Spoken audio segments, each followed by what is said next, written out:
Adjong adlaw for today's video kay inahan man ta. Mang limpyo ta, karabing gubutan ng kapita. Anyways guys, gubot jud dire sa amoa. Sa pagkakaroon kay under construction, renovation. Ning amoa. So maglimpyo na ta, no? Kay labing daghanang sabit-sabit. Mura na sila mga kwaknit. So mga maring for today's video ing ani ang kahimtang dire sa amoa. Oh, labing gubuta. Mao ni workplace amo ang papa, Workplace. Ayaw place. So, for today's video, ang hinlo kita labi na bang abuga oh. May abuga.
So kanya abot naman ang paniod to, nagluto nagsudan ang babaji kay para makapaniod to nami. Kay labing gutuman ang sige panglimpyo, sige panghinlo.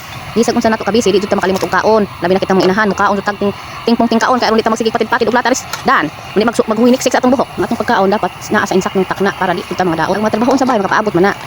Unsa ulit ta makaon sa insaktong takna, kinsa na may suluan ani trabaho ah. O di ba? Relate mo mga inahan. So kaon jud samtang buhi pa. Mukaon ta kay inter man ta aning bisyuha kaning reels sa kumpanya ni Mita. Video dito o di ba? Maning kamo ta kay monetize naman ta labon bitaw sa unang wa pa. Mag-post og magpasunsyo ta diring dapita bisag wa pay kita. Kung monetize na mo diha pay mostly na. Kay matud pang nita consistency is the key o di ba? Klaro ana. Maong og magluto og sudan i-post na og ipansundayag na diri sa kadaghanan. Aron si Mita ganahan. Oh.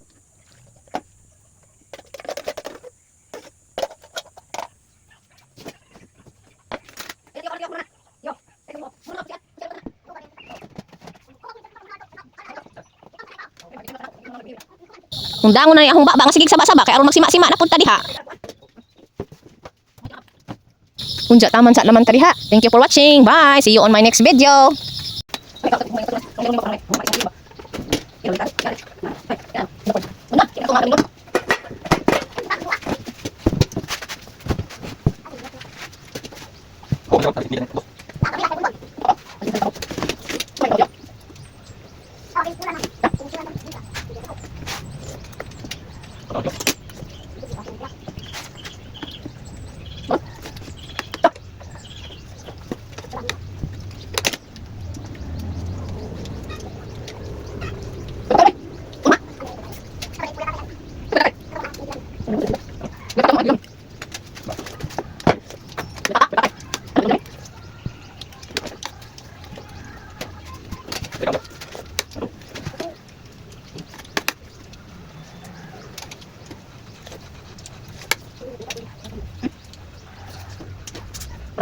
Gracias.